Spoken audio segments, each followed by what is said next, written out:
I hope that, good morning, everybody. My name is Paola Migliorini. I'm president of Agroecology Europe, and I am honored to open the third Agroecology Europe Forum 2021 with the title Agroecology to Regenerate Our Food System and Communities and Enhance Biodiversity. I welcome all of you online and on site. And it's our third forum as Agroecology Europe. It will be a 3-day forum, today the 17th, tomorrow 18th and the 19th. The forum is jointly organized this time by Agroecology Europe and the Red de Ciutat por la Agroecología, with the aim to discuss together with local and less local farmer, researcher, civil society, non-governmental organization, and everybody dealing with agriculture and food. And the main focus is really to put agroecology in the center to regenerate our food system and communities. The first forum of Agroecology Europe was in 2017 in Lyon, co-organized by ISARA. The second was in 2019 in Heraklion, Crete, co-organized by TEI of Crete. And this forum is a wonderful opportunity to exchange knowledge and experience on agroecology. So very, very briefly, the first, today there is the welcome institutional opening. Then we will have the second part of the morning, a roundtable with the main topic of the forum. And then we start with two parallel sessions. So the forum is organized partly online and partly on site. So today it will be fully online. And there are the first two sessions about the first session about agroecology for climate action, and the second about shaking cup strategy. So it's a very important moment in this historical period for agroecology, in particular in Europe. After the lunch break, we will have other two online sessions. The session number 3 about transition to health food system, agroecology in the post-COVID era. And the session number 4, agroecological perspective in formal and non-formal education. Then tomorrow, there will be an on-site session the whole day for the one that are in presence, and there are several, around 100 people. And then it's also possible to do it online, and so you can keep on following us online. We will have tomorrow, Thursday 18, in the morning, other two parallel sessions, session number 5 and session number 6 about territorial and about local policies. And the second part of the morning, session number 7 and session number 8 about agroecological management to sustainable food production and social justice and agroecology in food. Then in the afternoon tomorrow, other two sessions, number 9 about feminism in agroecology and number 10 about community management for biodiversity. In the later afternoon, two roundtables, one in English, one in Spanish, in Catalan.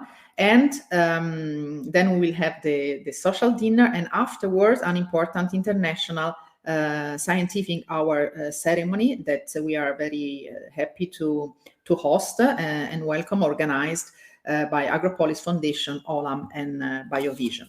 And then the third day, November 19, it's a still hybrid activity, part online, part in presence, where we have working groups and the closing ceremony that will be online.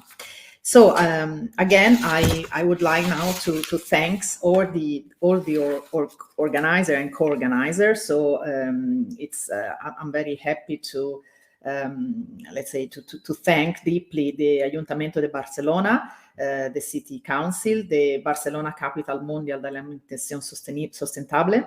Of course, our sponsor, let's say, our founders, in particular, the Life Project, Fondation de France, and Ecotone, that are projects that allow us also to provide this kind of, to co-finance this kind of forum, as well, or the local support. So the Generalitat de Catalunya, all the university, University de Córdoba, of Barcelona, the País Vascos, the Instituto de Ricerca de Biodiversità, Amigo de la Terra, and really all the association that supported us, and a big thanks to the Secretariat of Agroecology Europe that have let's say, did a very huge work that allow us to make this. So I conclude, and I really think that this forum will be a wonderful opportunity to exchange knowledge and experience about agroecology, and I wish you all an excellent and rich experience.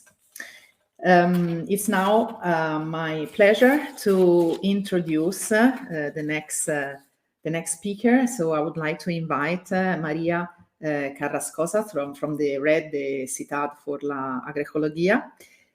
Sorry, María, for my bad accent, and I give you the floor, and I really want to thank you by my heart for your work and for your organization. Thank you. Thank you, Paola. Thanks a lot, and you pronounce it perfectly, Carrascosa. And good morning to all the online participants. Organizing this forum has been not easy, and we have faced several difficulties, some of them related to the current context of pandemic. At the Spanish level, we have been working for the last 1.5 years within a local organizing committee formed by experts from a wide range of organizations involved in agroecology from different perspectives in Spain. In particular, 18 people from 11 organizations, among them universities as Paola, she said, Córdoba, University of Barcelona, Autónoma de Barcelona, University of Vic, University from the Basque Country, social movements and NGOs as Fundación Entre Tantos, Sociedad Española de Agricultura Ecológica y Agroecología, Conecta Natura, Amigos de la Tierra, Revista Soberanía Alimentaria and Justicia Alimentaria, and a secretariat led by the Spanish City Food Network Red de Ciudades por la Agroecología. The objective of this local organizing committee has been working together to build a forum that could help to strengthen the agroecological movement from the bottom. For us, it has been fundamental to use this event to tackle the discussions, needs, and proposals of the people and the movements that are building agroecology from the ground. That is why we coordinate the on-site sessions where we have included several important aspects related to agroecology, as territorialized agri-food systems, social justice, urban food policies, management of food production, feminisms, and cultivated biodiversity. We have invited to participate on the on-site session free of charge farmers and activists. We are organizing on Friday a meeting of Spanish organizations working on agroecology, on foods and food sovereignty in order to generate common strategies to move forward after the strong period of isolation that we are facing. And we have organized open free workshops to local citizenship. This local organizing committee has done a huge work organizing the on-site session in 1.5 months and mobilizing more than the 80% of the on-site participants. But to be honest, I must say that we are not happy with the result. This is not the forum we would have liked, but is the one we have achieved to organize. We would like to thank all the small organizations that are collaborating with their time to this forum, especially the farmers and activists that are coming and the initiatives that we are going to visit Friday morning.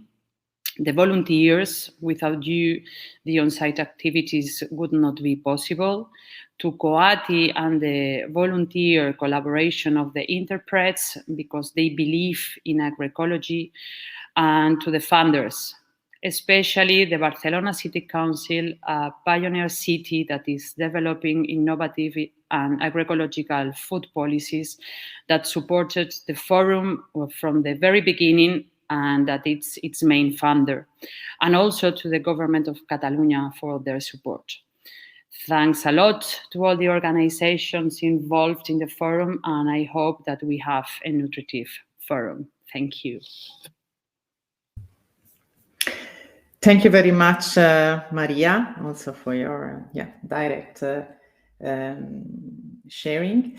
Now I would like to introduce a welcome speech by video, registered video, because she couldn't be here lively together with us, by Teresa, Jordà, Roura, the Councillor for Climate Action, Food and Rural Agenda of the Generalitat de Catalunya.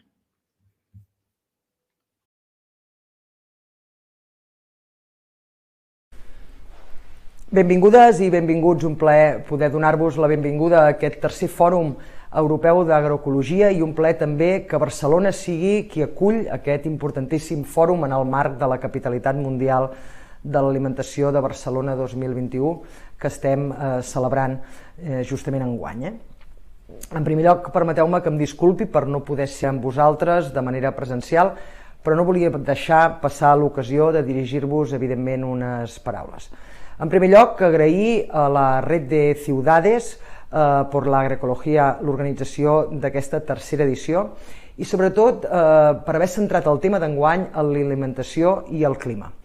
Tema molt interessant i sens dubte de molta actualitat que de ben segur ens ajudarà a reflexionar sobre com ens podem adaptar i com podem mitigar l'emergència climàtica, com podem regenerar els nostres sistemes alimentaris i comunitats i a trobar respostes alhora també sobre com es pot mitigar el canvi climàtic canviant la manera com ens alimentem arreu, però principalment a les ciutats. Mireu, un dels grans objectius que té el departament que tinc l'honor de liderar és precisament garantir que la població catalana tingui accés físic i accés econòmic a una alimentació sana, segura i de qualitat, d'acord, evidentment, amb les necessitats alimentàries per portar una vida activa i una vida saludable. En aquest sentit, som molt conscients dels canvis globals que estem vivint, l'anomenada revolució del consum, que genera un augment de la preocupació per l'alimentació sana i de qualitat, el respecte pel medi ambient i alhora també la sostenibilitat del nostre territori. També és evident, i crec que no m'equivoco si dic que la COP de Glasgow ha sigut una mostra, que existeix una preocupació creixent pel clima i fòrums com aquest han d'ajudar a posar l'agroecologia no com el problema, sinó ha de ser part de la solució. Aquí hi ha la clau. La posició del departament en aquest tema és molt clara. Treballem per alinear els nostres esforços amb els dels ODS 2030 de l'ONU i el Green Deal de la Unió Europea, que les seves estratègies del Farm to Fork i la biodiversitat defineix una política agrària emmarcada per uns objectius molt ambiciosos en matèria de medi ambient, de lluita contra el canvi climàtic i amb una preocupació molt clara per la conservació dels recursos. La pandèmia ha posat de manifest la necessitat com a societat de reconnectar amb el territori, d'apostar per les iniciatives locals i per a posar en valor l'aposta per les economies circulars i la valorització dels diferents subproductes de l'activitat econòmica per la seva reinserció en la cadena productiva. Això, dit en altres paraules, vol dir apostar per la bioeconomia i apostar per un model econòmic i processos productius respectuosos amb el nostre entorn, amb el nostre territori, compromesos social i ambientalment. Ara és doncs el moment de fer aquest salt endavant i donar aquest impuls tan necessari per fer de la crisi una oportunitat, posar la sisena, posar la directa, per fer el possible o per fer possible, en definitiva, aquesta transformació verda i sostenible del sector agroalimentari i forestal del nostre país. I fer-ho des de la cogestió i des de la cogovernança, perquè només amb la participació activa de les diferents administracions, dels agents econòmics, els agents socials, ambientals, polítics, de la ciutadania en general en la configuració de les noves polítiques, només així podrem garantir un desenvolupament de veritat sostenible. El govern, doncs, és al costat del medi ambient i d'aquesta sostenibilitat i fem tots aquests avanços, com sempre, de la mà amb tots, sense deixar-nos ningú, amb tots els sectors implicats. Per això, ja sabeu, ens trobareu per a caminar junts des d'aquesta governança republicana i des de la cogestió, perquè, en definitiva, només des de l'empatia i des de les sinergies podrem donar les respostes necessàries com a país. Aplaudeixo iniciatives com aquesta i desitjo que aquest fòrum sigui del tot profitós. Moltíssimes gràcies, fins aviat i una forta abraçada.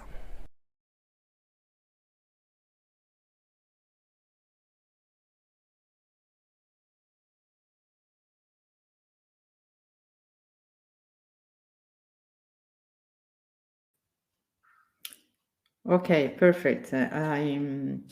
Okay, now I have. I'm not 100% sure if the next speaker, Álvaro Porro González, is with us online. I just check with the technical services. No, okay. I'll say. I'm sorry, but okay, maybe we will recuperate later.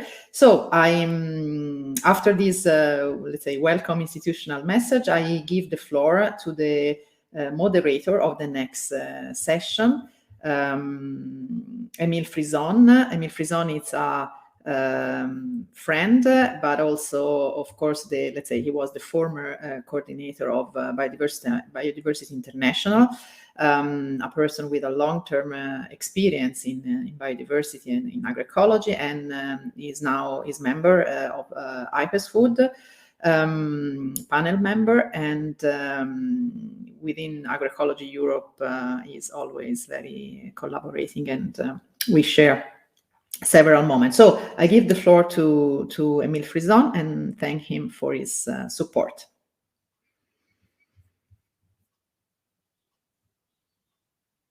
Kind introduction. It's a pleasure for me to be moderating this first session in the opening session. And before we move to the panel discussion, where we will have 6 panelists giving different perspectives, I would like to first have 2 introductory remarks. The first one by Dr. Beth Beshdol, the Deputy Director General of FAO. And without further ado, I give the floor to Beth for her introductory remarks.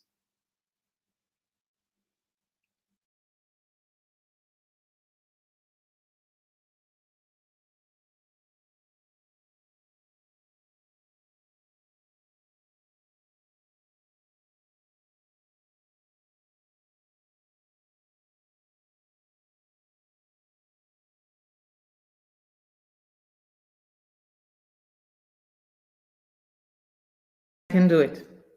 Okay, very excuse us. This is the, let's say, the something happened when we are online. So finally, hopefully, Álvaro Porro González is with us. So it's my big pleasure to give him the floor. He's the Commissioner for the Social Economy, Local Development and Food Policy of Barcelona City Council, so our host, and so I give the floor to Álvaro.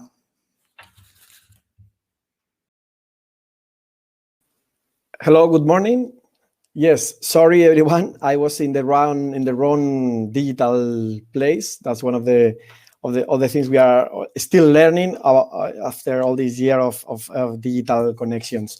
First of all, I really would like to welcome all of you to Barcelona, even those that are going to be participating online only. But for us, we are very proud and very happy of having to host this meeting here, this forum.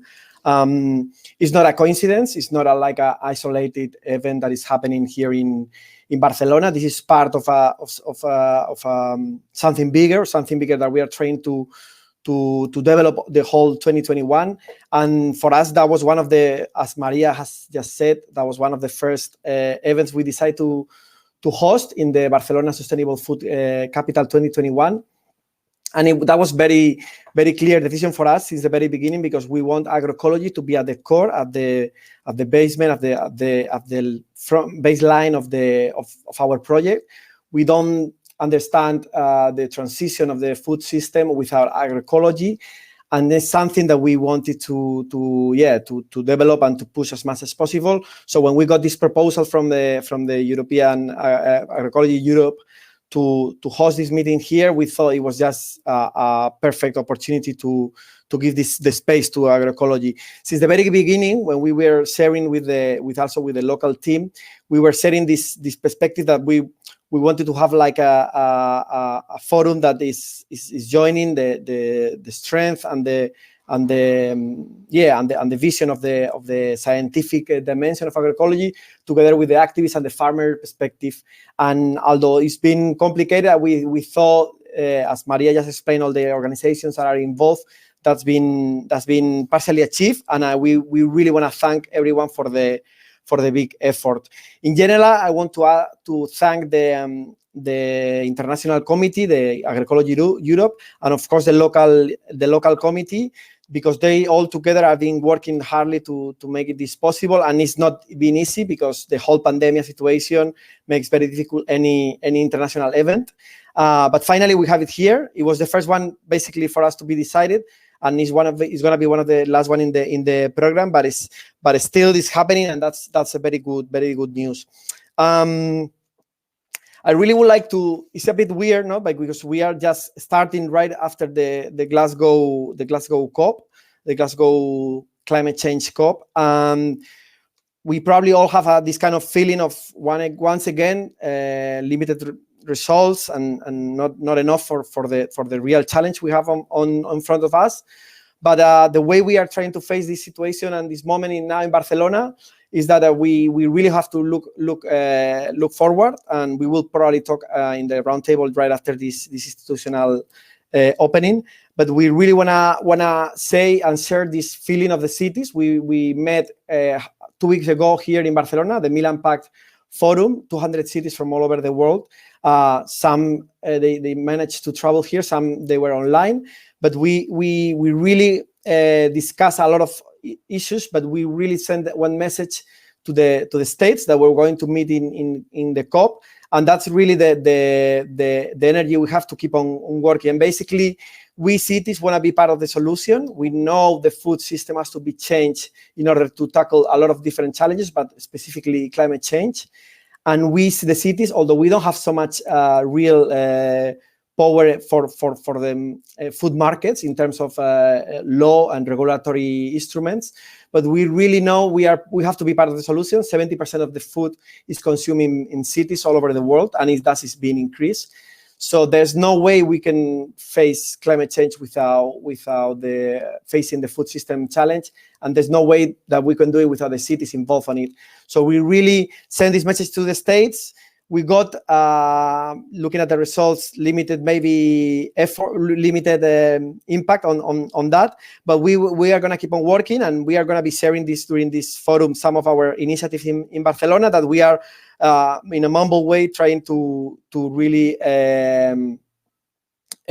share with you and learn from all of you, the people who knows the best on agroecology all over Europe, here in Barcelona. And we hope we are going to be inspired, and we are going to be able to somehow translate all that into food policies in our city. So I don't want to get much further.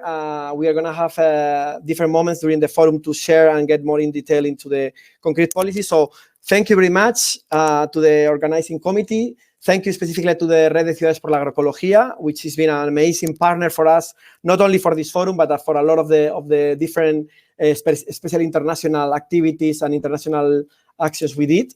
And yeah, I hope you enjoy the forum. You get useful results. and that you could also enjoy Barcelona and get to know what we are trying to do here. Thank you very much.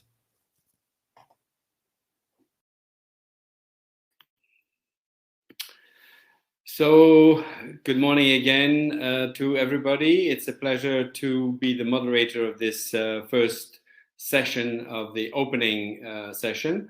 We will first have two introductory remarks. A first video recording by Mr. Visek from the European Commission. And I now give the floor to Mr. Visek. First of all, I would like to thank Agroecology Europe for inviting me to address this conference. For more reasons than one, I wish I could be with you today in the beautiful city of Barcelona, but I'm really grateful for this opportunity. The negotiations in COP26 have made it very clear to people all over the world how decisive this decade is going to be for the survival of next generations. The climate crisis is advancing hand in hand with the biodiversity crisis, and we cannot solve one without the other.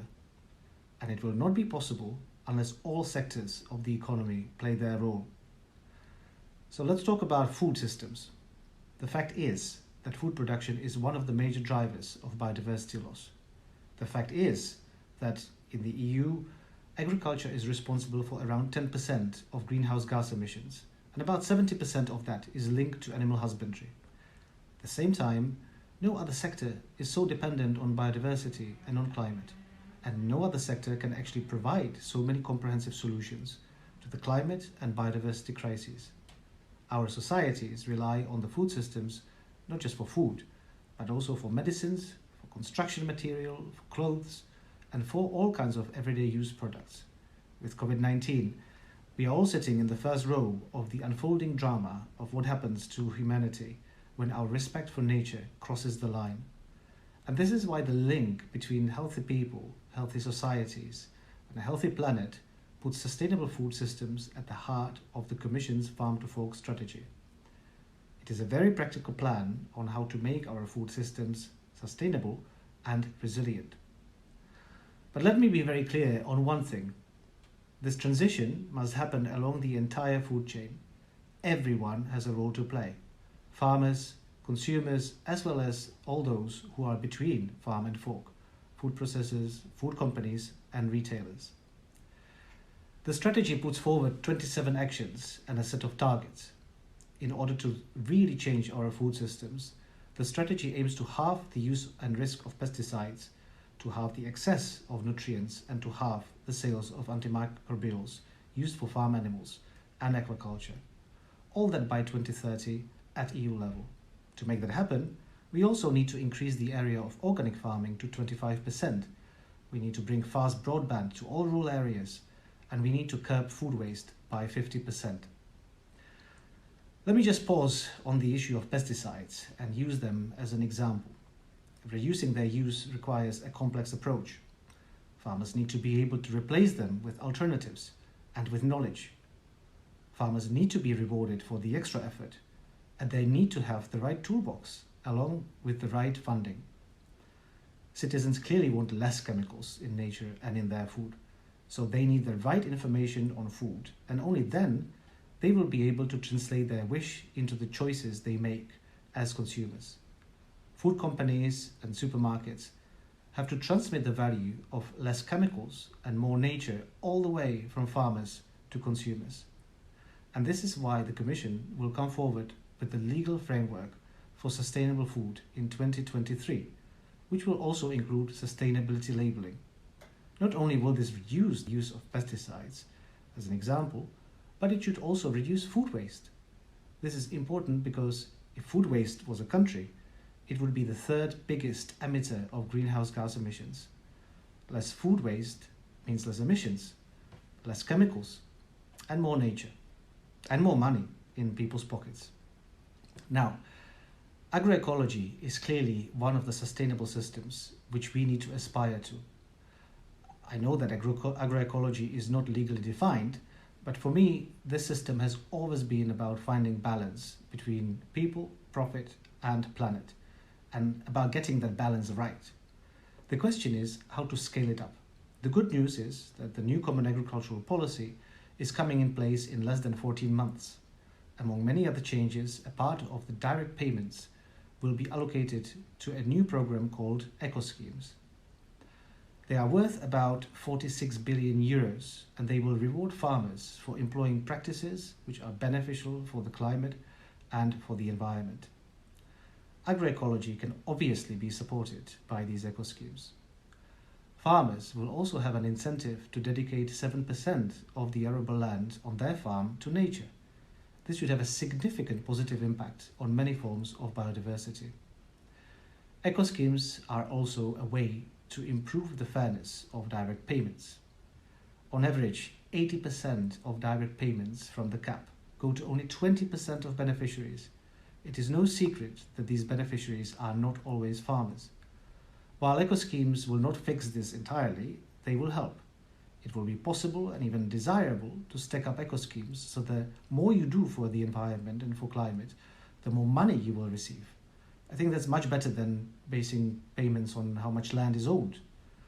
Farmers will indeed be able to get a multiple reward for the same area by adopting multiple sustainable practices. This is important because the European farmers' population is decreasing fast. This comes from a lack of profitability in a system which is based on intensification. It is therefore difficult for young and setting up farmers to come in, and the new approach aims to change that. Let me underline that the transition will not be possible without contribution of science and technology. Several project calls on agroecological topics have been launched by the Horizon program. The Commission is now also working on bringing various data strands together so that the farmers' decisions can be based on 21st century technology and information. As I have said several times already, everybody has a role to play. Here in the magnificent city of Barcelona, we have a beautiful example of a local initiative that implements the principles of the Green Deal. The 7th Global Forum of the Milan Urban Food Policy Pact that took place in Barcelona from 19th to 21st of October is a testimony of this dynamism. The city and its citizens want to be part of the transition and address the climate and biodiversity crises by transforming food systems. And there are so many good examples from all over Europe, with food belts around cities, with urban agriculture, with school and public canteens procuring organic and local food. This is good for citizens, good for farmers and processors and the whole food chain. It is becoming clear that agroecological initiatives are connecting different policies at local, national and European level, and that they can be implemented locally. I really hope you have a great conference and that you will make agroecology a key player in the transition towards sustainable food systems. Thank you. Thank you very much, Mr. Visek. I think indeed the European Commission has done a lot in creating a greater space for agroecology, and we'll come back to that in the panel discussion. But let's now introduce the next speaker. Dr. Beth Besdol is the Deputy Director General of FAO. And as you know, FAO has played a key role in putting agroecology higher on the agenda by the organization of 2 international symposia on agroecology in 2014 and 2018. And later on in adopting and endorsing the 10 elements of agroecology that FAO and its member nations have endorsed. So without further ado, let me give the floor to Beth for her introductory remarks. Thanks very much, Emile, and thank you to Agroecology Europe for inviting me to speak on behalf of FAO at today's 3rd annual forum. And also thank you to the leaders of Barcelona for, as I heard, the very intentional hosting of this particular forum. I would have loved to be with you in Spain, but am pleased to be joining you virtually from Rome. This discussion comes at a critical time for global agriculture. If we look to the UN Food Systems Summit, to the COP26 and the other upcoming global convenings, agroecology is emerging as a key concept for inclusive food systems transformation. And now, I think, is the time to use this momentum and take bold and further steps. Thanks also to Lukas for his powerful words. It is clear that this discussion starts with food systems. They face increasingly complex challenges, and if we want to address these, we need to set in place more effective and transformative actions. We simply need to do more. We need to produce more food while minimizing environmental damage and protecting our biodiversity. I'll share with you that this particular topic is deeply personal to me. I'm the daughter of a farmer, the 7th generation in our family farm in the United States. And I truly do understand what it means to be a steward of this planet and what that means to farmers, to familyhoods, and to their livelihoods. Ultimately, I think we know what we are wanting to achieve, a real alignment between food security and nutritional goals in balance with economic, social, and environmental sustainability. But the question still eludes us, the answer still eludes us, of how we get there. For FAO, we are taking action and working diligently to bring more partners and stakeholders to this discussion. Since 2014 and the first forum that we held, we have opened a neutral space of dialogue on agroecology to try to consolidate evidence, understand key principles and conditions, and ultimately bring it as a production practice to scale. In 2018, we launched the Scaling Up Agroecology Initiative with our UN partners. And this year, the Committee on World Food Security's policy recommendations on agroecological and other innovative approaches highlighted agroecology as an important tool for sustainable agriculture and food production. Recognizing these overarching challenges and what we want to achieve, FAO's own new strategic framework, or our 10-year strategic plan, focuses on the transformation to a more efficient, inclusive, resilient, and sustainable agri-food system. Agroecology is key in this. It is anchored in 4 aspirations for current and future generations: better production, better nutrition, better environment, and a better life, all while leaving no one behind. So what are some of FAO's priorities for agroecology as we move beyond the UN Food Systems Summit? We are placing increasing focus on blending science and innovation.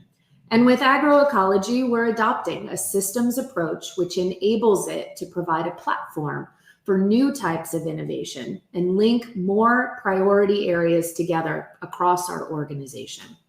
We're continuing to build and disseminate frameworks, tools, and metrics developed with partners, many of you here today, through our Scaling Up Agroecology initiative.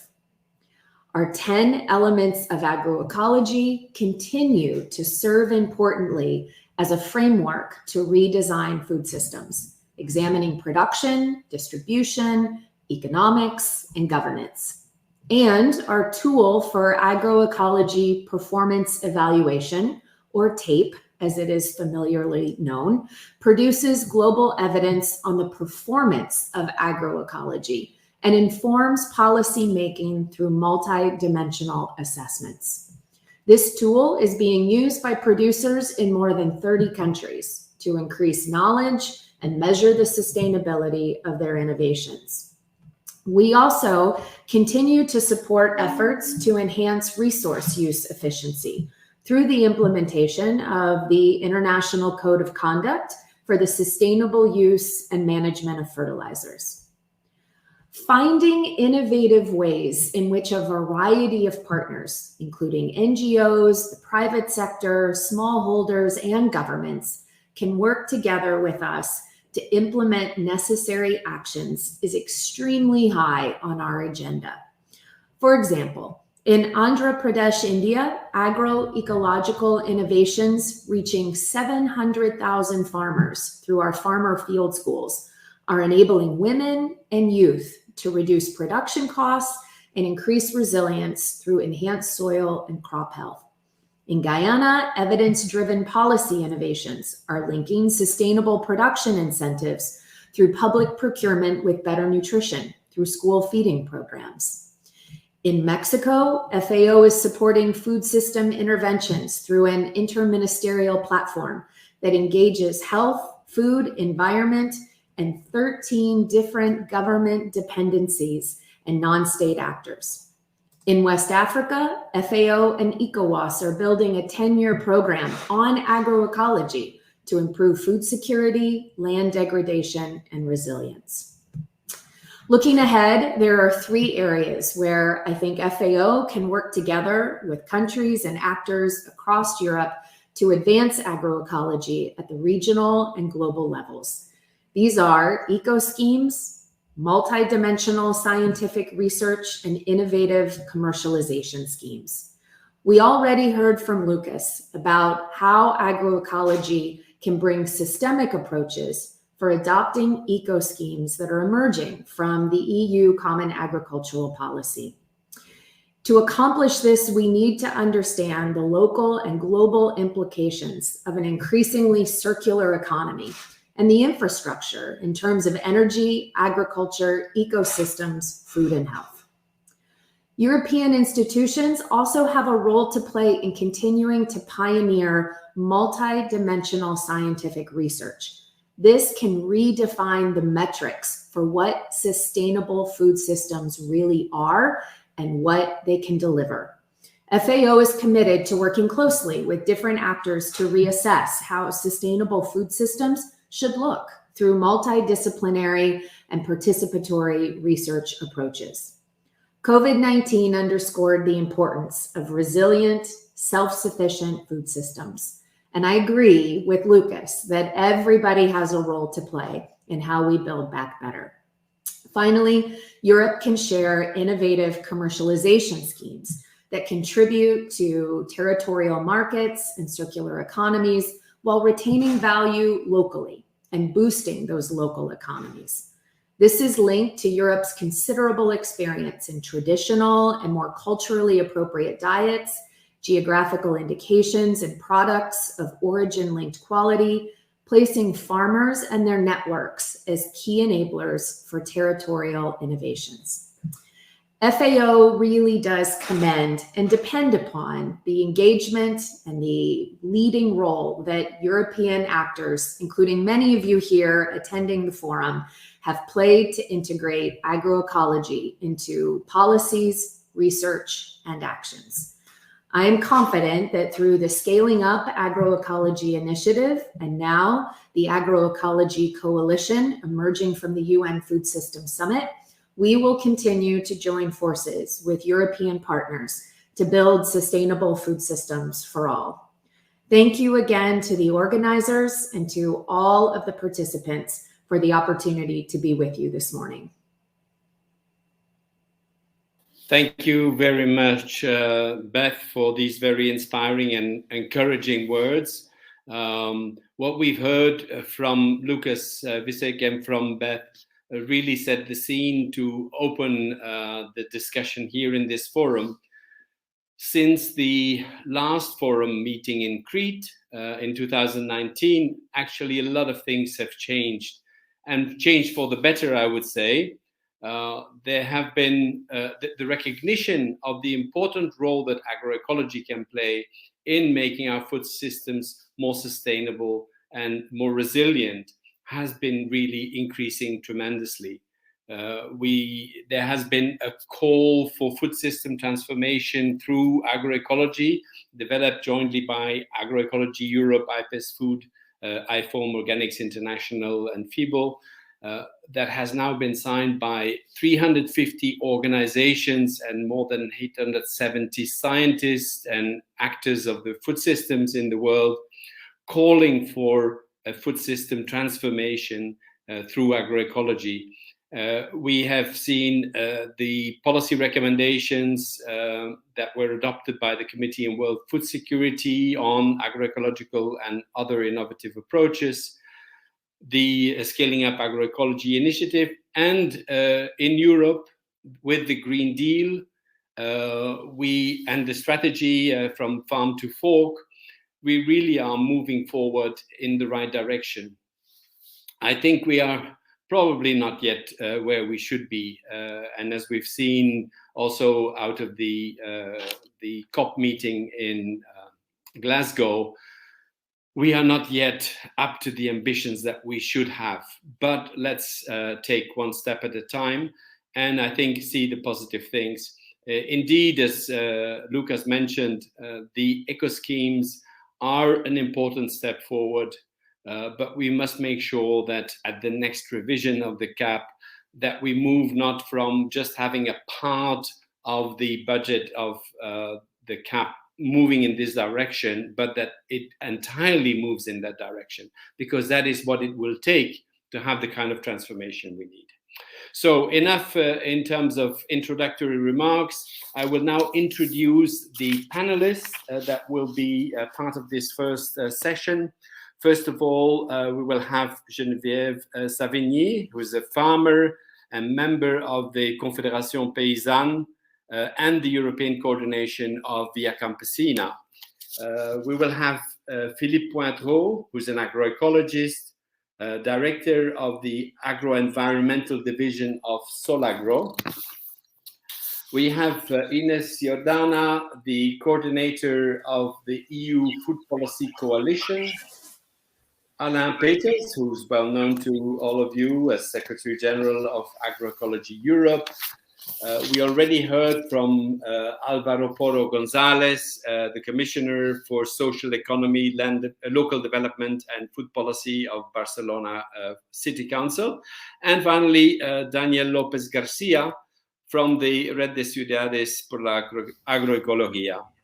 So I will ask some questions to the panelists, and I will start with Geneviève, asking her, how can agroecology contribute to vibrant rural community in this world where we need this kind of transformation? Good morning and to everybody, and thank you for inviting me. I hope you can hear me well. We had no test for sound, so I hope everything is fine. We can hear you well. From my remote country. So I'm a farmer in south of France, and like all peasants around the world, we have daily problems with the weather, with the growth of plants, with animal health, well, usual worries. But at a wider level, our main threat now, in a context of environmental major depletion, is the corporate takeover of the food system with the techno-fix package. We see genomics, drones, and big machinery, big data, where big tech companies will collect and share all information and can decide and take power. Now, the large companies organized around the World Economic Forum are also trying to take power, and that to dominate the multilateral system of food governance, like we have witnessed with the UN Food System Summit, and the follow-up of this summit in the CFF, in the Committee of Food Security. And our organization has always denounced this forum as being illegitimate and not inclusive. So the problem of these high-tech food systems, on top of the loss of people's control, is an empty countryside with no farmers, and it is supposed to save labor, save money.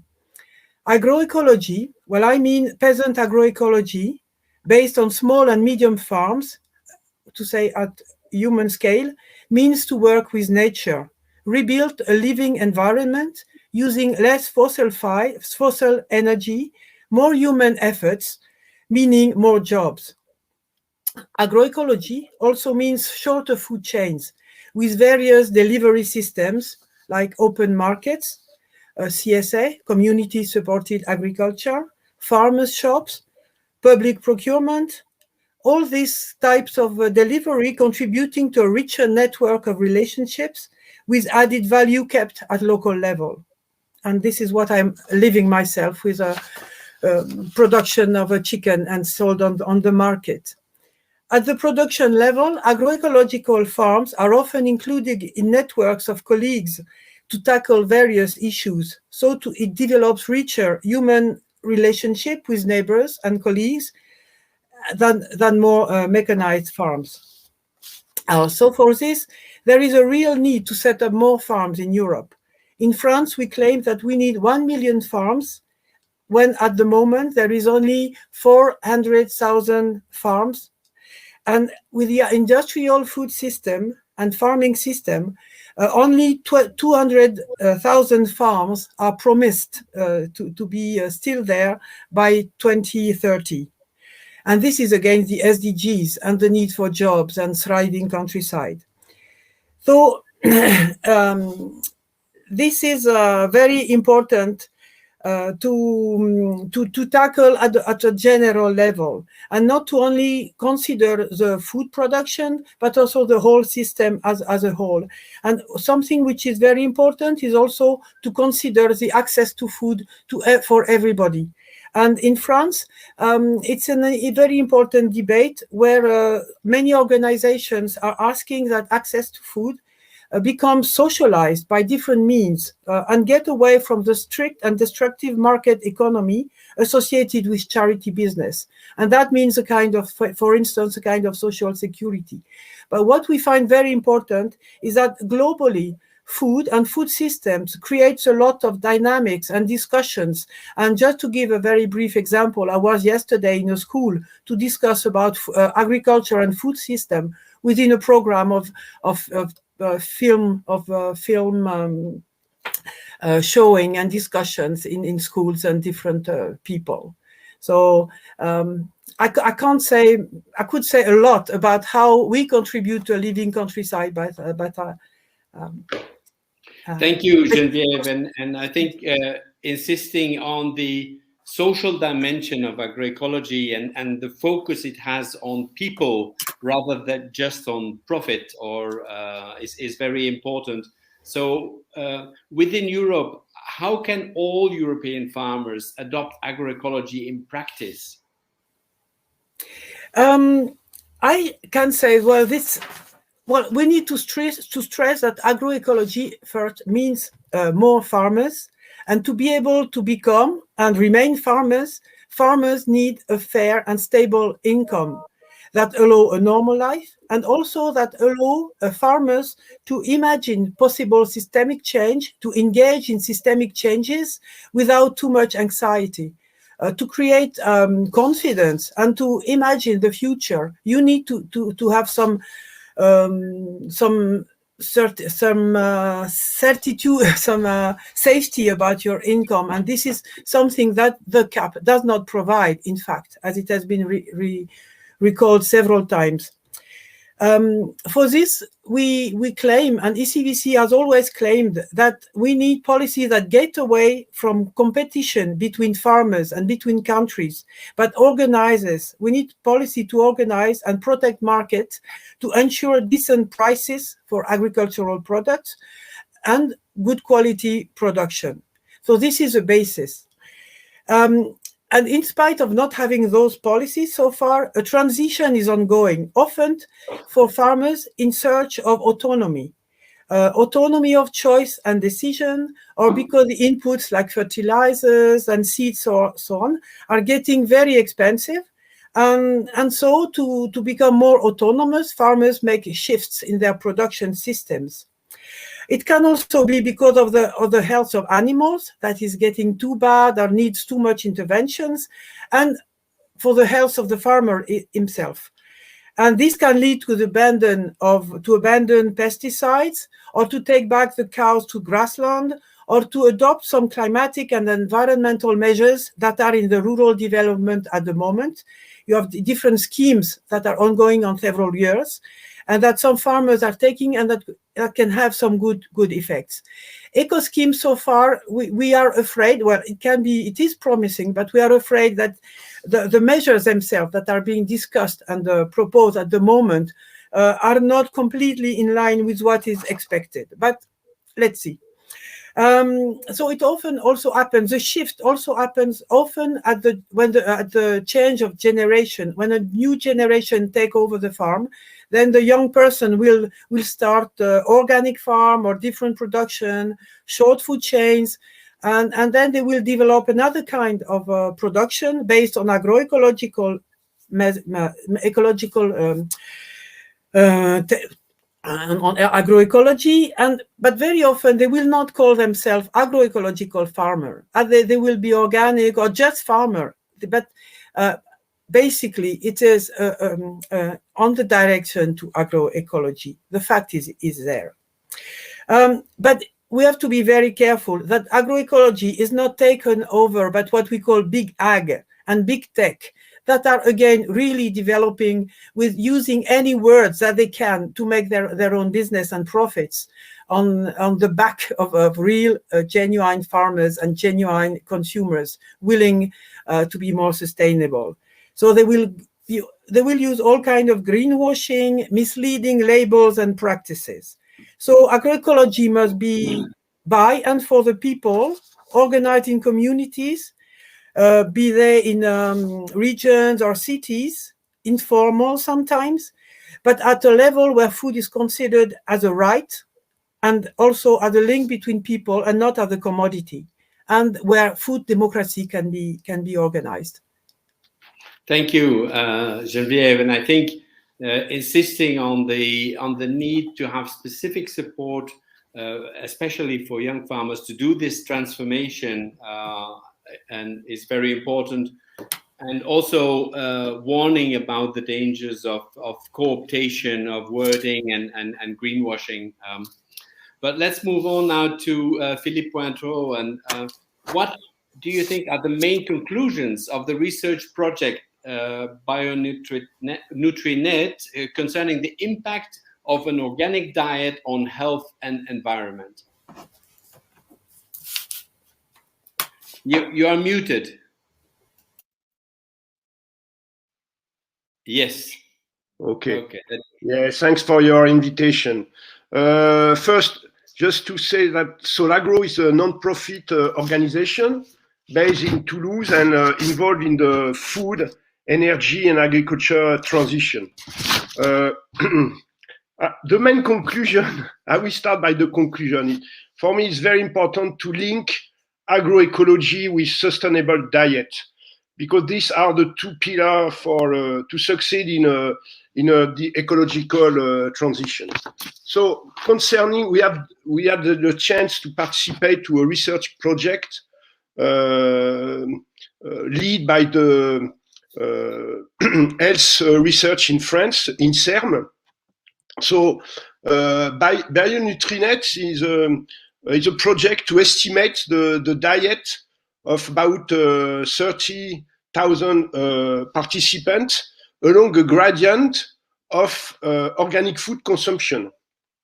So the main conclusion of this 4 years research study is that high consumption of organic food is associated with higher plant food and lower animal food consumption. So the first conclusion is that organic consumer change drastically their diet with a more vegetable diet. So concerning the health result, we observe that there is strong nutritional benefits with a lower biomass index. It was very important, like we observed 48% decrease of overweight and 62 decrease of obesity for the men. We observe also a better adequation to the French national recommendation, nutritional recommendation. And also, the main conclusion is that high organic consumption is inversely associated with the overall risk of cancer. This was done with 69,000 participants, and the decrease concerned mainly lymphomas and breast cancer. So this is important because, as you know, in Europe and also in France, we have to face to a very important increase of chronic disease like diabetes, cardiovascular disease, and cancer. Concerning environment, so we also observe very good results because we, for example, the greenhouse gas emission decreased by 37% between the decile, that means the 20% of the participants which consume the less organic food, less than 1%, compared to the decile consuming the more organic food, that means 70%. So a decrease of 37%, also a decrease of 25% for energy demand, so the energy to produce the food, and also 23% of land occupation.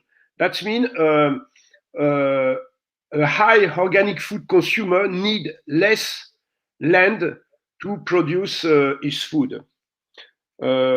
And also a lower exposure to pesticide.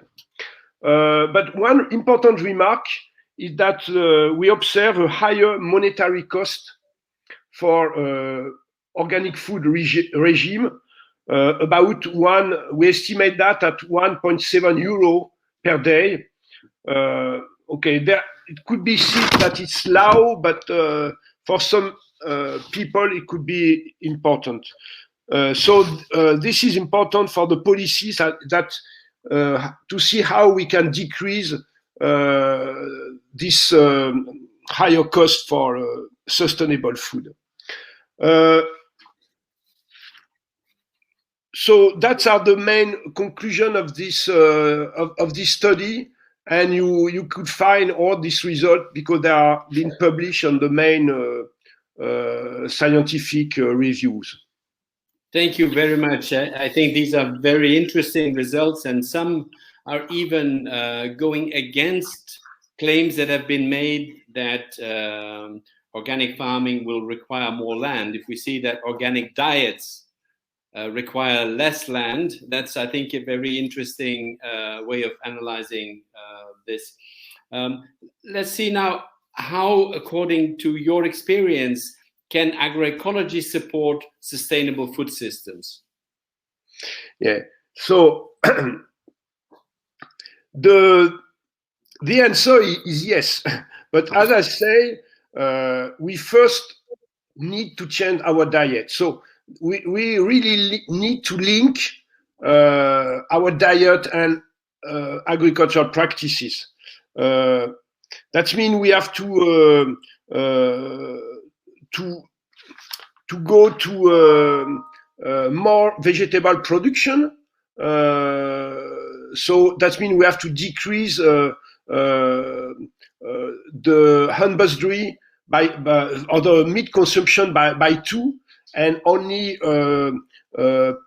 maintain extensive husbandry based on grazing and also milk production based on grazing. We have to promote all the agroecology practices to try to have higher yield, because one of the problem of organic production is that the consumption of pesticide and mineral fertilizer are very low because they don't use it, but often the yield, for example, for cereal is decreasing. So I think we have to improve all these practices. So if we really link agroecology and organic practices with a better food regime, I think we can succeed to the transition.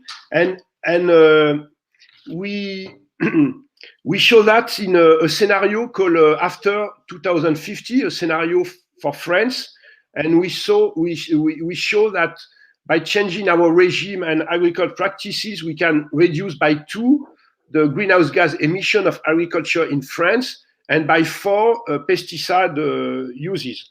And you could find all these results on our website in English document.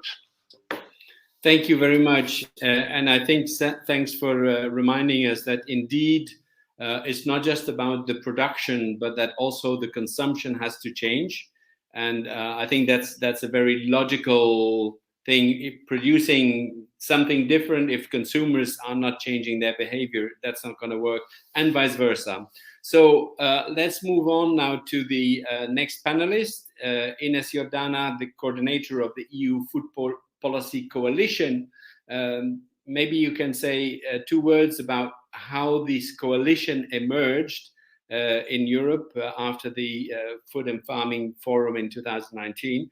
But then, according to you, is agroecology the paradigm shift that is needed for our food systems?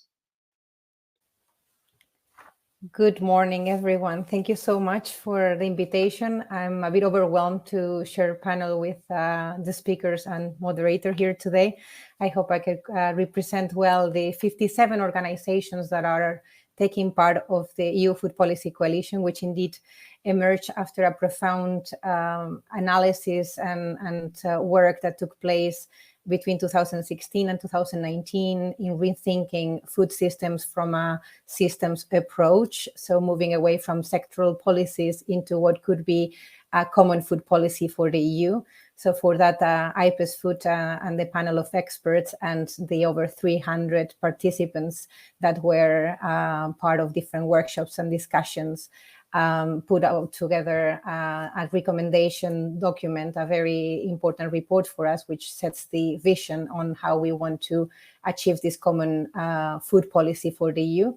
And we're just trying, as a coalition of civil society, grassroots and think tanks, trying to bring those recommendations to life from what has to happen immediately to the longer term perspective. So thinking what are our policies, how can they help us achieve our goals for sustainable food systems, and now very closely working on the opportunities that are brought by the EU Farm to Fork strategy and generally the whole direction of the European Green Deal. And Emile, you're asking me if agroecology is the paradigm shift needed to in our food systems, and what is clear is that it's our food systems as they are now. The system is broken, and we need a radical change in the way we think about food systems and how they're functioning. And I know some policymakers won't like the word radical. We continue saying that that's what is needed, and it's not just us in civil society. It's a very big consensus in the scientific community that is backing this up. And a lot has happened in 2016 when these conversations started among so many groups from different angles. So now we're addressing food systems as a whole, from production to consumption, or the interlinkages with citizens. I think that's why it's very important that we heard here today about the conferences on the Milan Urban Pact, and that we have also cities represented here today.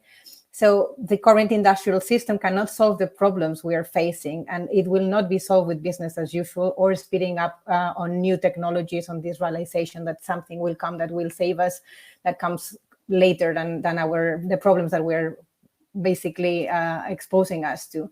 So the truth is that the new problems keep undermining the previous rounds of technological advances.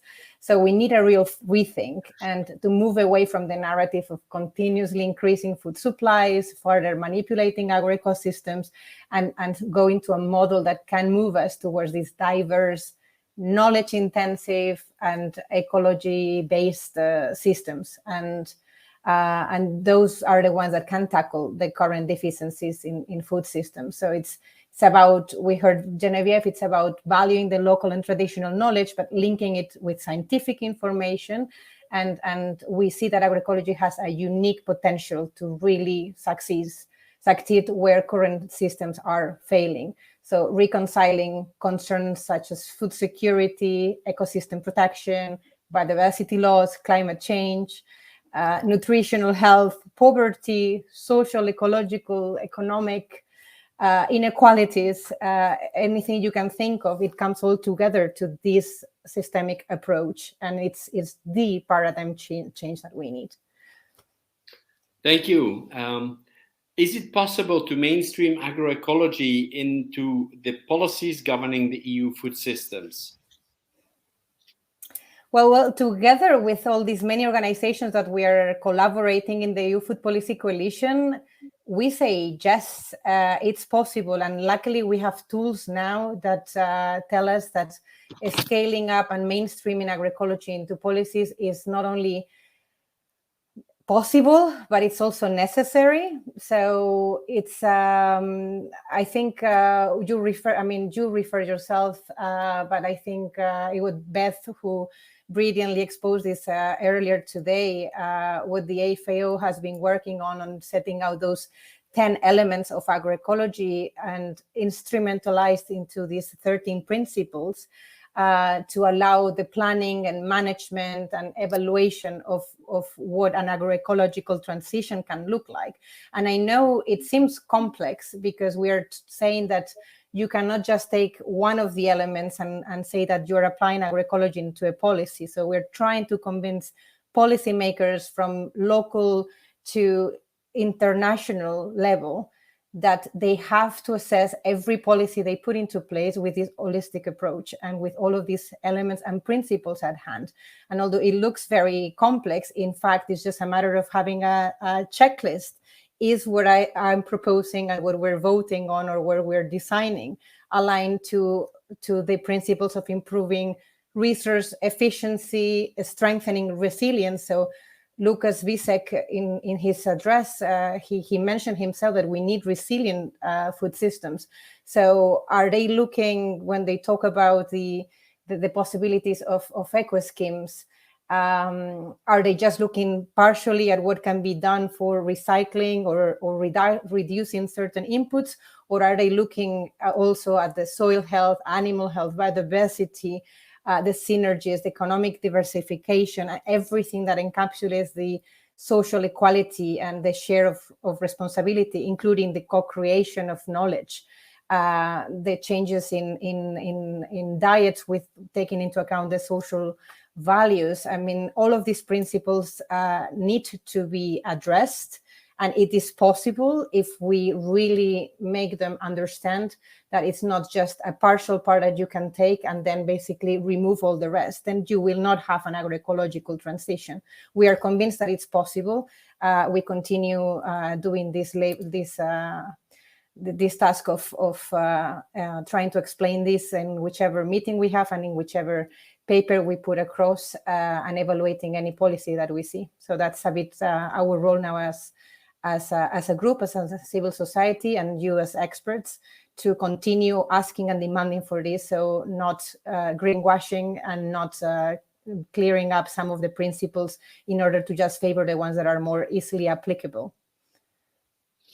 Thank you, and thank you for insisting on the importance of implementing the 13 principles as a holistic set, and it's not just a shopping list from which you can choose one and not the others. Lukas, in his intervention, said that there is no legal definition of agroecology. Now, while that is right in strict legal terms, we do have the FAO and member countries that have adopted the 10 elements, and the HLPE report translated that into 13 more operational principles. And I think that is really the definition of what we should try to be aiming at. So our next panelist is Alain Peters, the Secretary General of Agroecology Europe. And I want to ask him, the Farm to Fork strategy of the European Union find an objective of 50% reduction of the use and risk of pesticides. How can agroecology help in reaching this objective? Yes, good morning, everybody. Thank you to Emile for moderating this session, to all organizers and to all participants who are with us today. Well, with regard to the reduction of pesticides, farmers need alternatives for replacing these pesticides. They will not just cease their use and accept yield losses without compensation. We must demonstrate that pesticide can become useless in well-designed agroecological system, and that yield and especially income losses can be avoided. And this can be achieved in several steps. First, by increasing the efficiency of pesticide use. Second, by the substitution of synthetic pesticides by organic pesticides or living organisms, such as compost tea, release of natural enemies of crop pests, and so on. And third, by the redesign of the agricultural system. A redesign consists in restoring a living soil by reduced tillage, permanent soil cover, and so on, for controlling crop disease.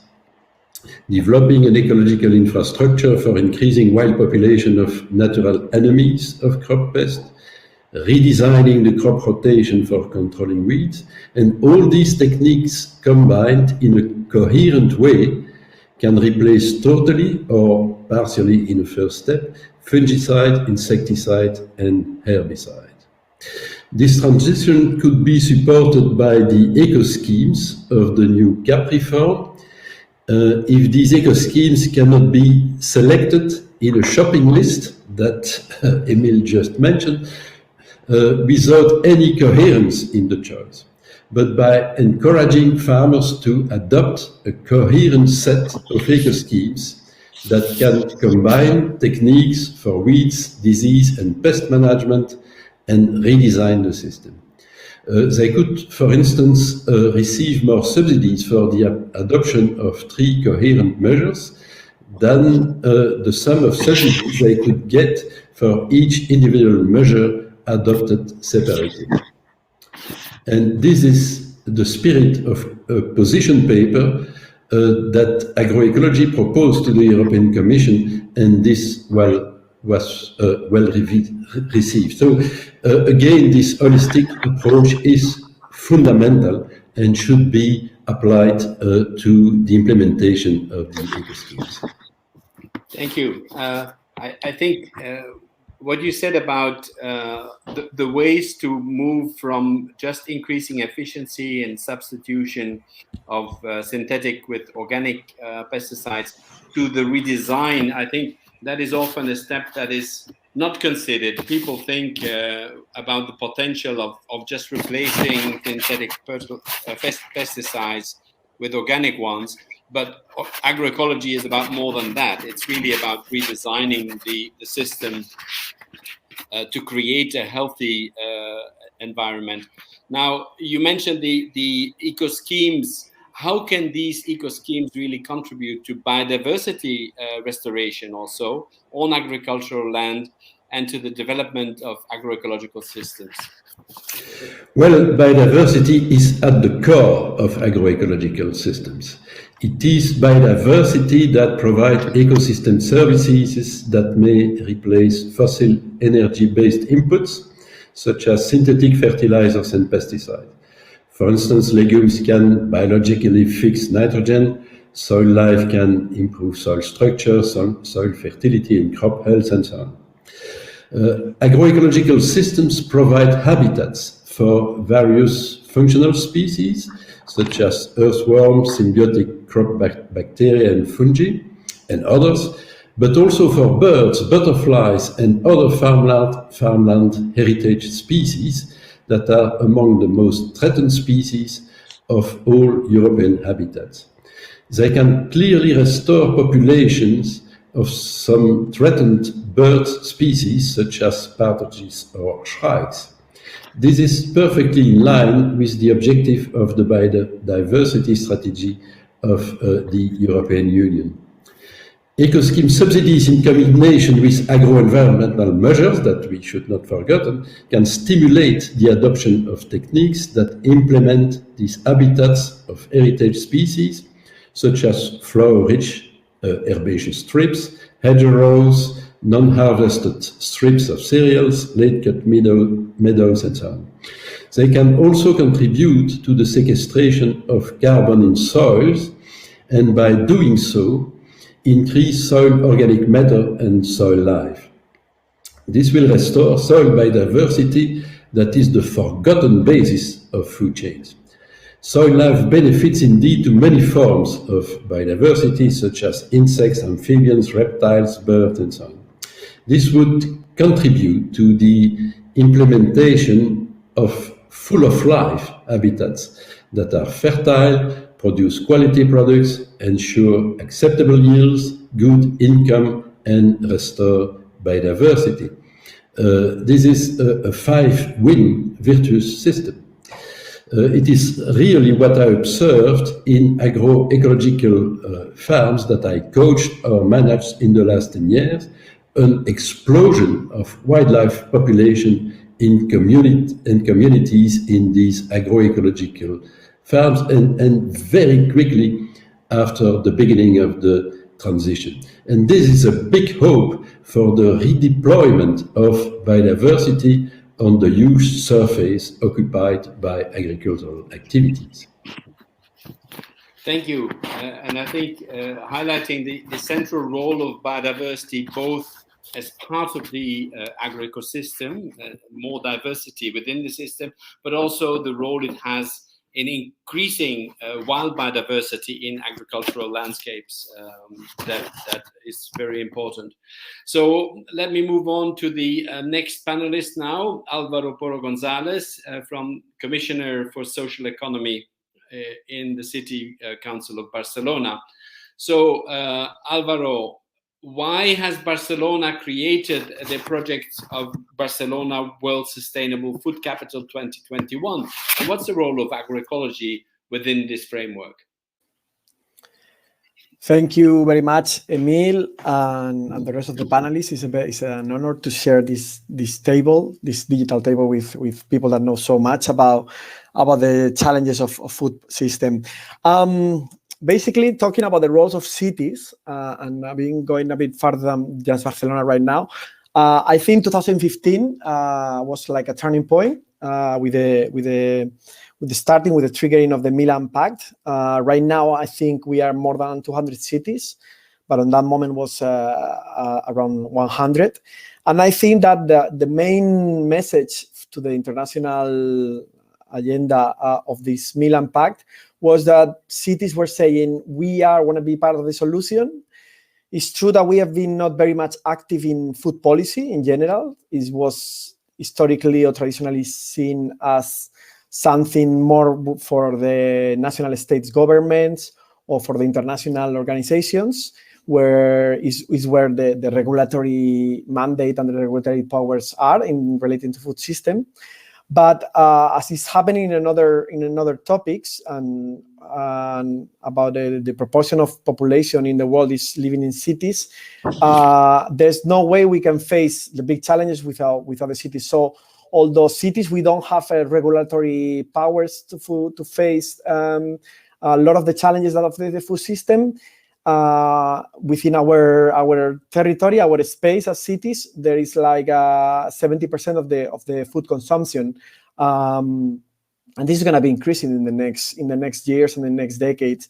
So first, and that's been something that's been talked a lot in this panel, consumption demand power has to change, and that's mostly happening in cities, and not just because it's where it's mostly consumed. But also because it's where the storytelling about the change in the food system is happening, because the big media like head offices are here, a lot of the influencers figures are in the cities too. So we need to raise this debate in the cities, and we need to know that we have to be part of it, and we have to put that into the political agenda of the cities, which honestly, it's not been so much in general terms. I would say not in Spain, but I would say in general, at least in European countries, probably there's some exceptions, but it's not been so much. And it's something that it started to change in 2015 with the Milan Pact. So we have to recognize that kind of vision of Milan City Hall and their change in the international context. I think if we have even a wider perspective, cities are being the ones trying to face a lot of the challenges we have right now in societies, not only food, I would say refugees, diversity, gender, racism, of course, everything related to mobility, to energy. So why it cannot happen this in food, although food is not produced in the cities mostly, but is consumed. So basically that's the main idea, and that's the idea that kind of drove us in Barcelona when we decided to organize this project, this Sustainable Food Capital in 2021. Basically, we wanted to give us the opportunity, of course, not because we have a sustainable food system, not at all, like almost any other big city, but because we want to give us the opportunity to work on it and raise this topic in the agenda, in the social conversation, in the political local agenda.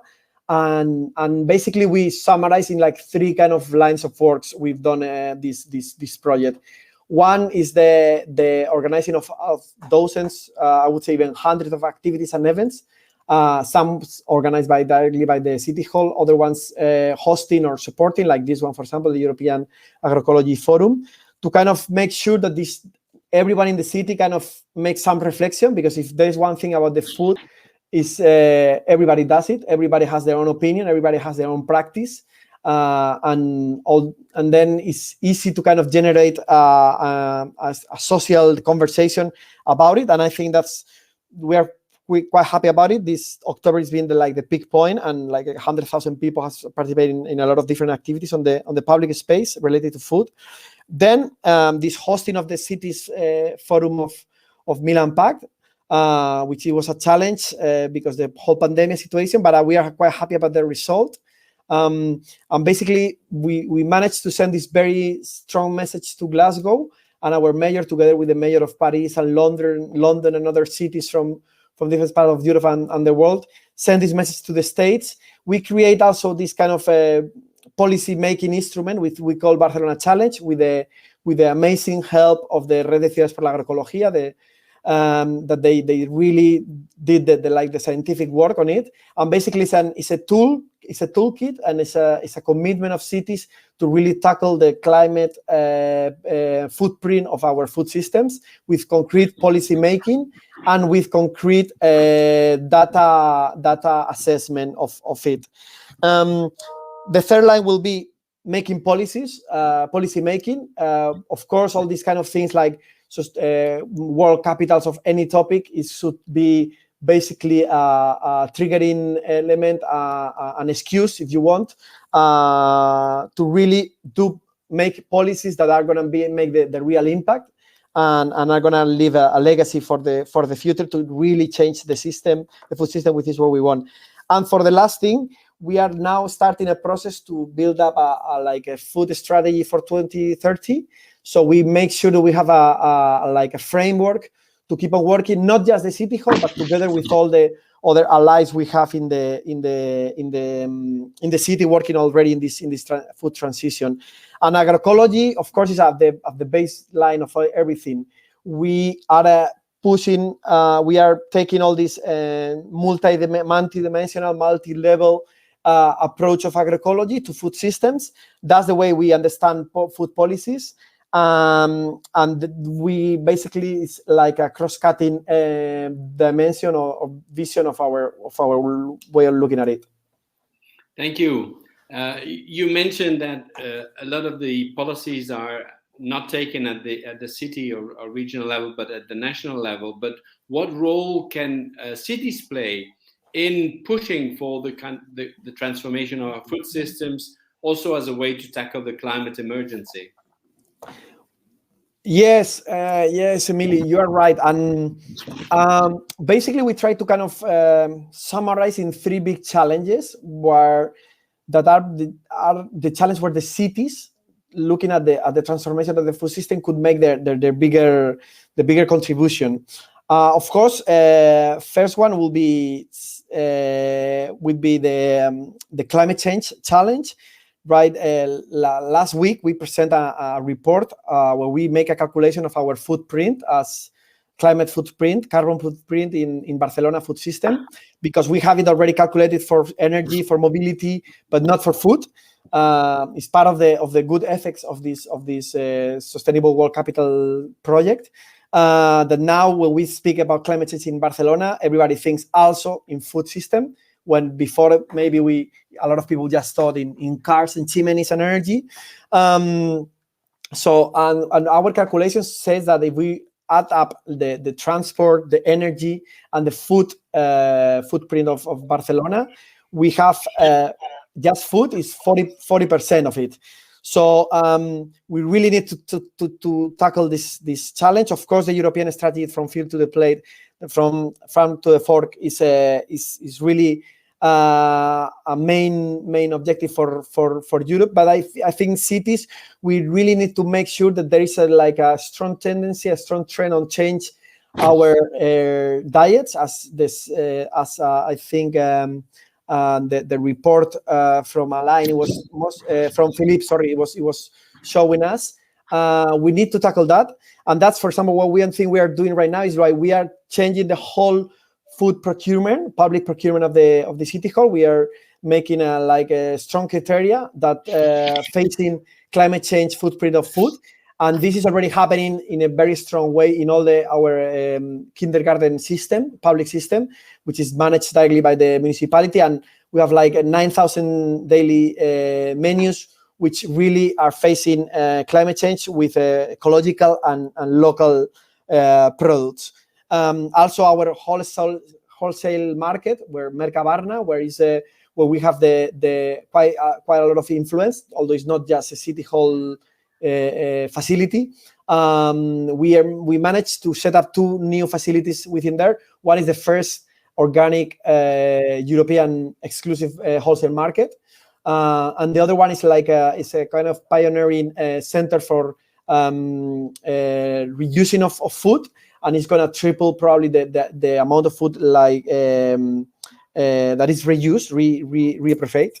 The second challenge for us is raising awareness relating to the health aspect of food. We always talk about the health, human health, let's say, and planet health in food system are together. So when we work in one direction, we are helping the other one. And then in that sense, we have a big issue in the cities. We are making our last reports in Barcelona says that the childhood obesity is increasing very much. We are around 30% in children of 8 to 9 years, which is kind of big, is high for a European Mediterranean diet city like Barcelona. But the big aspect also of it is that there is a big social bias. Low income neighborhoods has double impact on this sense.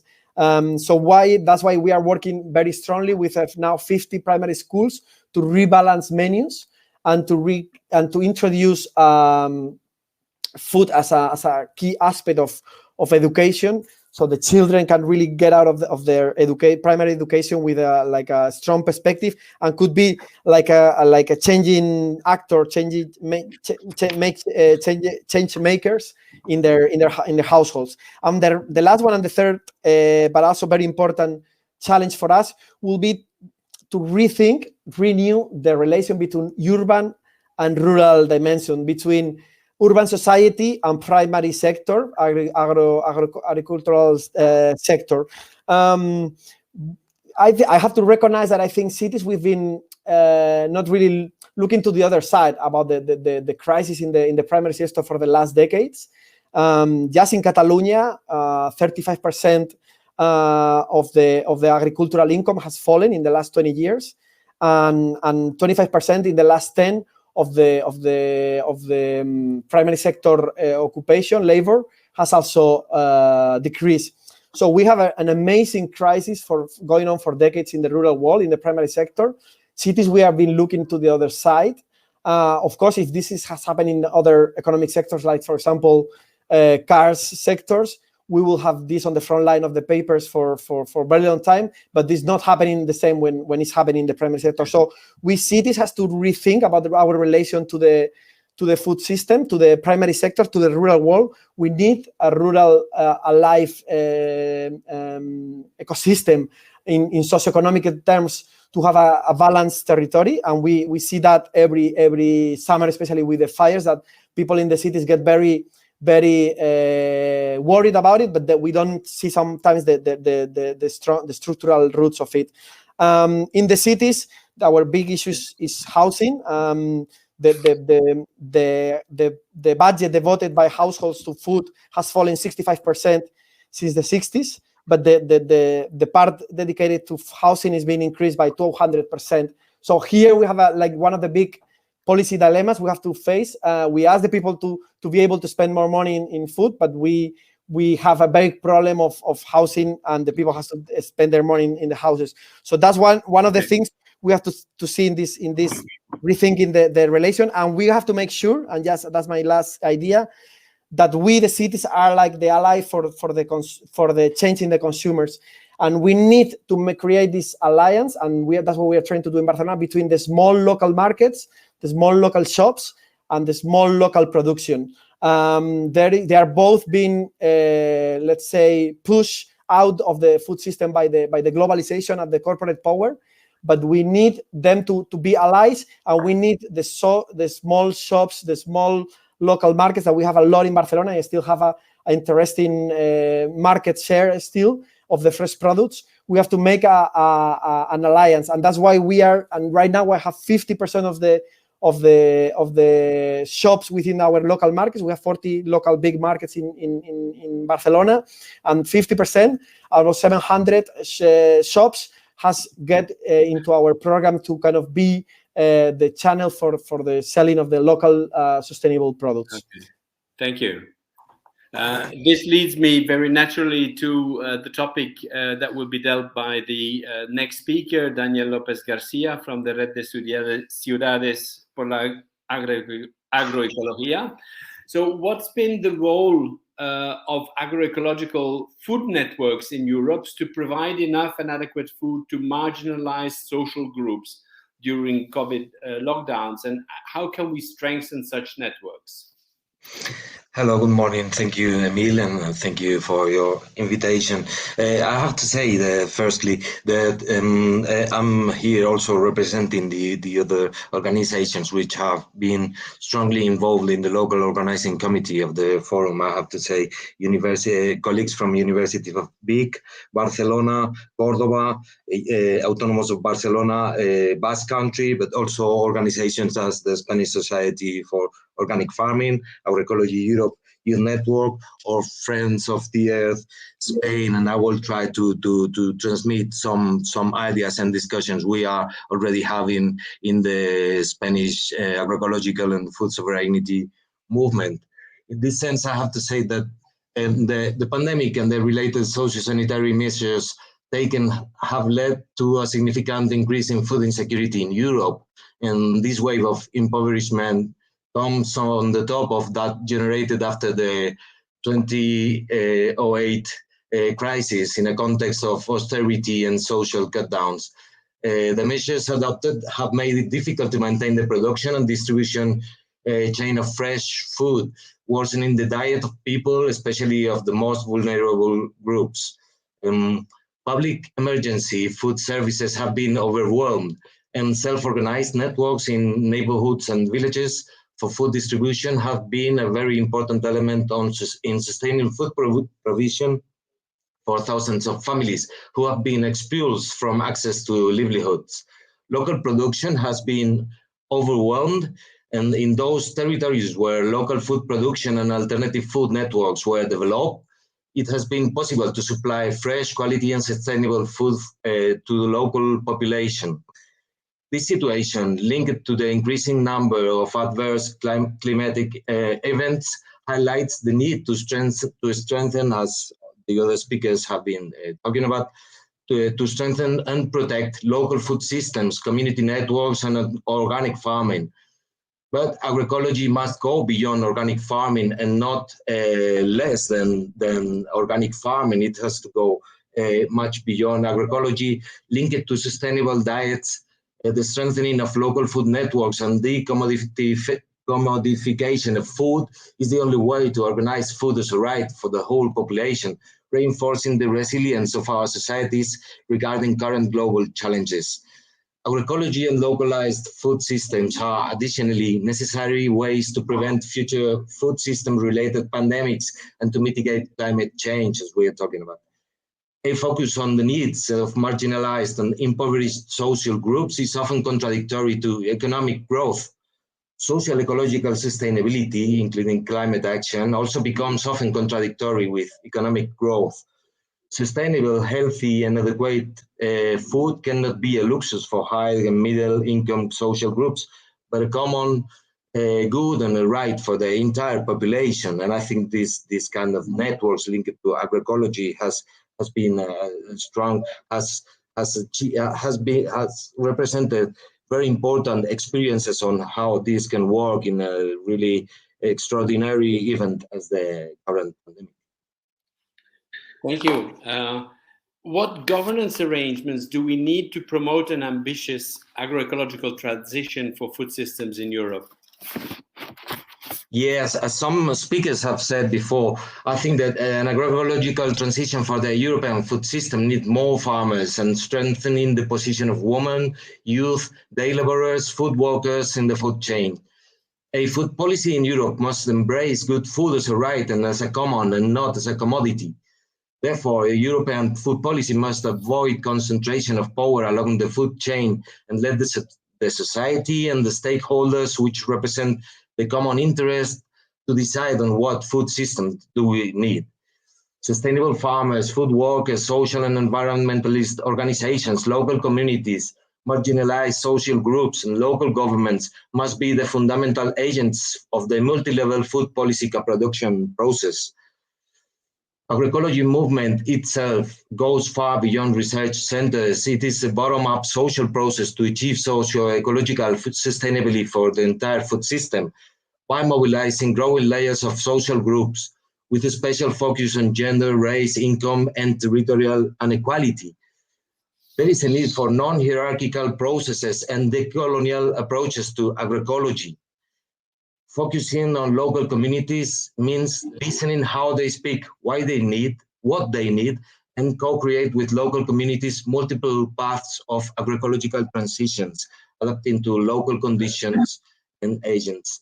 Within a transformative approach to agroecology, the protagonism of farmers and local communities must be clearly expressed both in the process and in the visible outputs of such process. Thank you. As is often the case with lively panel discussions like this, we are slightly running over time. We would have liked to have a bit more time for taking also questions from the floor. There have been a number of questions that have been captured by the organizers, and I will have to just pick a few and ask for very brief answers. A first one is about the whole question of seeds and seed regulation in Europe. And I would like to ask Geneviève to give a very brief comment on what she would hope would happen regarding seed regulation to address our needs in agroecology. Yes, it is. The question of seed is really very important.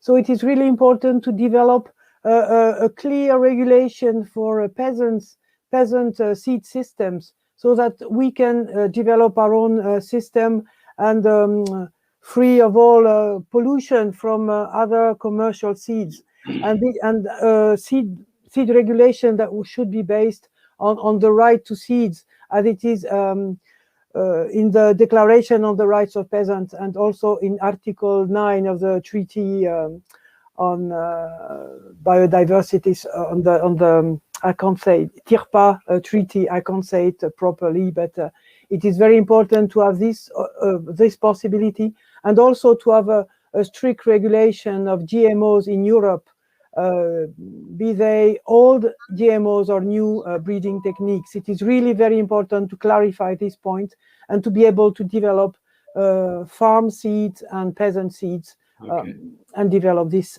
grassroots system. Thank you. I'd like to ask a question also to maybe to Alain Peters about what it would take to have real changes in the common agricultural policy to achieve the kind of transformation we want, taking into consideration what is being done also in terms of bilateral agreements, such as the agreement with Mercosur or the discussions in the WTO?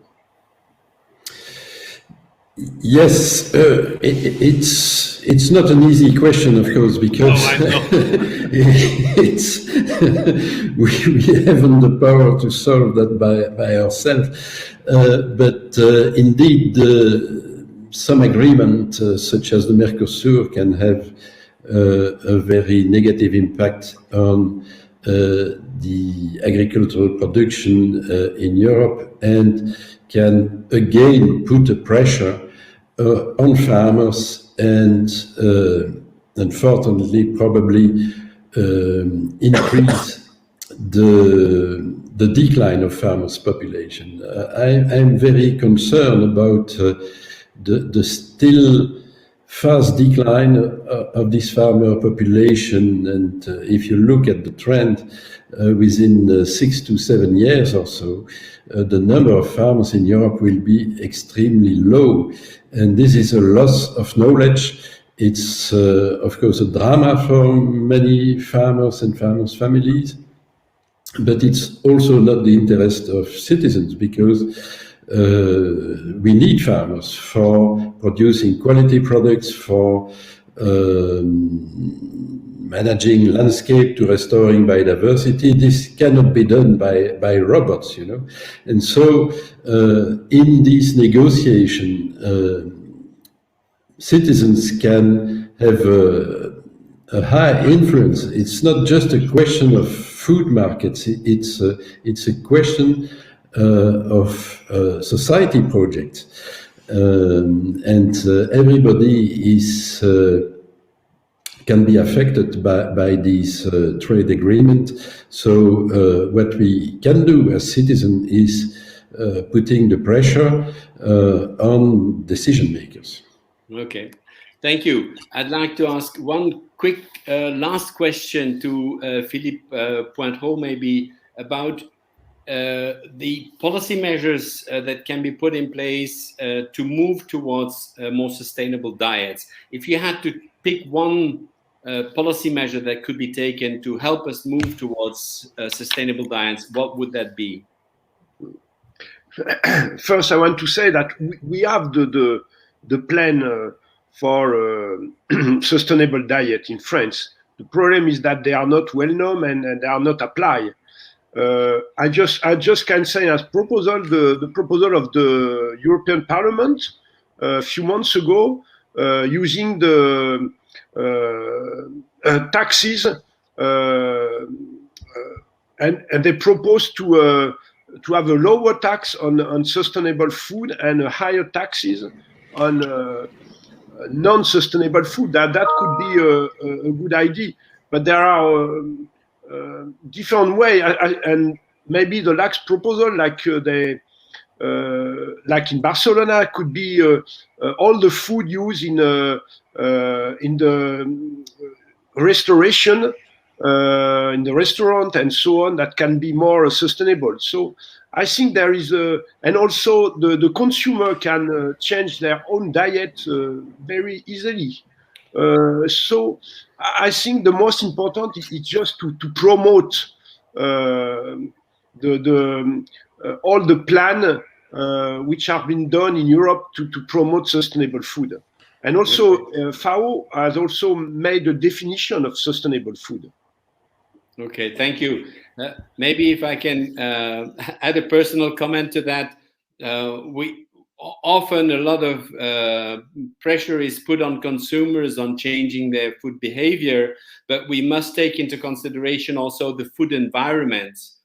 People are strongly influenced by publicity, by what kind of food is available in their neighborhood, especially in poor neighborhoods, etc. So I think that's an important dimension as well. But unfortunately, we have come to the end. We already are running a little beyond schedule. I would first like to thank the panelists for their excellent contributions and for the lively discussion that has taken place between the panelists.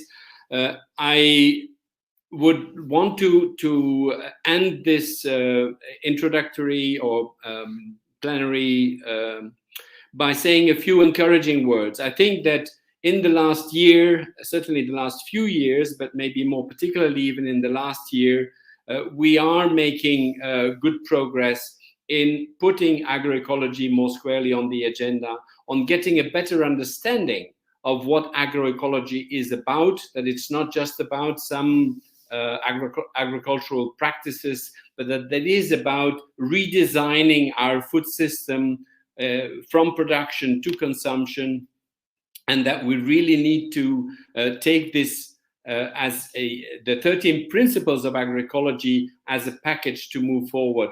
There's still a long way to go, but I think we must take advantage of the positive signals that have emerged.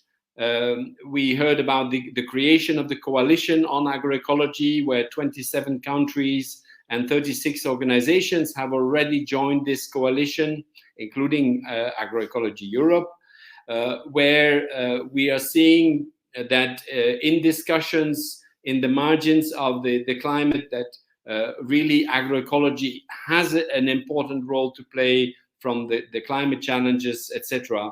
So I think Agroecology Europe has an important role to play to keep pushing for getting the attention to agroecology that is needed. And I think within Europe, the European scientific community has also an important role to play in shifting towards the kind of participatory, transdisciplinary research that is needed to find the locally adapted solutions. So with that, I'd like to close this opening session. I thank the organizers also for inviting me to moderate this session. And I wish you a very successful forum. Thank you.